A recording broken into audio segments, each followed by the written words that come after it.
And I do think that the logical thing for everybody to do would be to rally behind the idea of letting the deal go through, but make it conditional on the public giving it their consent in a referendum. It's such a different Brexit from the one that was promised back in 2016 that I suspect there are quite a lot of Leave voters who are not happy with Theresa May's deal. So the idea that people would be happy if we were dragged out of the European Union on the basis of this very unsatisfactory deal, and everyone would then be quiet and be happy, I think is illusory. I think the only way of resolving this in the end is going to be to give the decision back to the people, and that's much more likely to be done decisively in a referendum than it would be in a general election. And your leader, though, Jeremy Corbyn, was asked whether he was enthusiastic about a second vote, and he was asked several times, and he really wouldn't say, yes, I'm enthusiastic. He just about said it might be possible, but what he clearly wants is a general election. He's more interested in power, isn't he?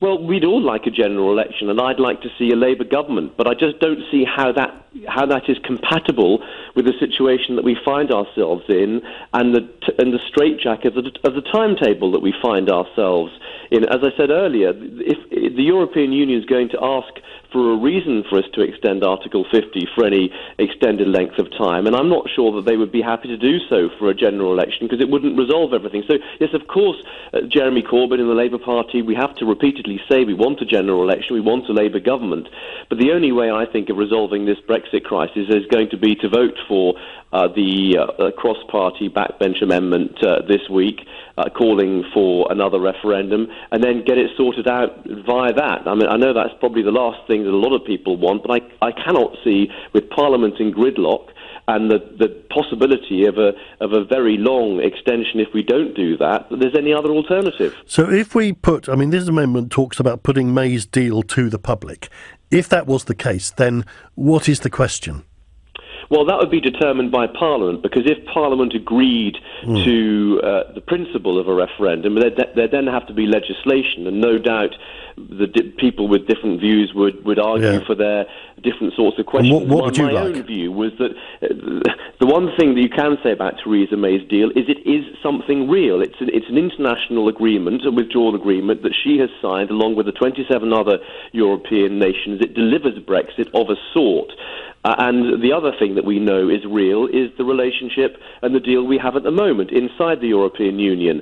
My worry about putting a sort of fantasy Brexit on the ballot paper is it would allow the Boris Johnsons and others of this world to do exactly what they did back in 2016, which is to paint all their unicorns and fantasies onto a blank canvas of paper without actually having to define what Brexit means. So I think if we get to a referendum, I think it's very important that the questions on the ballot paper are about something real and concrete. So no deal, isn't that real? I mean, no deal, couldn't that be on the ballot paper as well?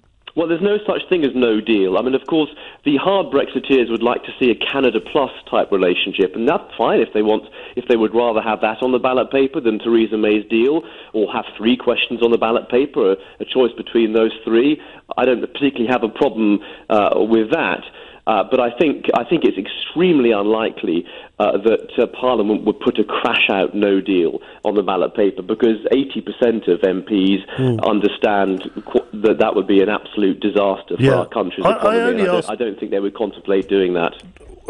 Probably not, but if the choice was just between May's deal and remaining, wouldn't there be a large, possibly millions of people saying, well, we don't want either of these. We didn't vote for Remain and we don't like this deal either. Well, that's why I was saying, if the hard Brexiteers, if the Jacob Rees-Moggs and Boris Johnson want to put their version of Brexit on the ballot paper, as I say, the Canada Plus version that they had been advocating, that's absolutely fine. But I think it would have to be something real like that. The problem with no deal is that, firstly, the MPs wouldn't vote for it, and secondly, it would be an absolute catastrophe for our economy and our country for decades to come. So it has to be a real Brexit, not a fantasy Brexit, which allows the hard Brexiteers just to lie through their teeth as they did in the last referendum campaign.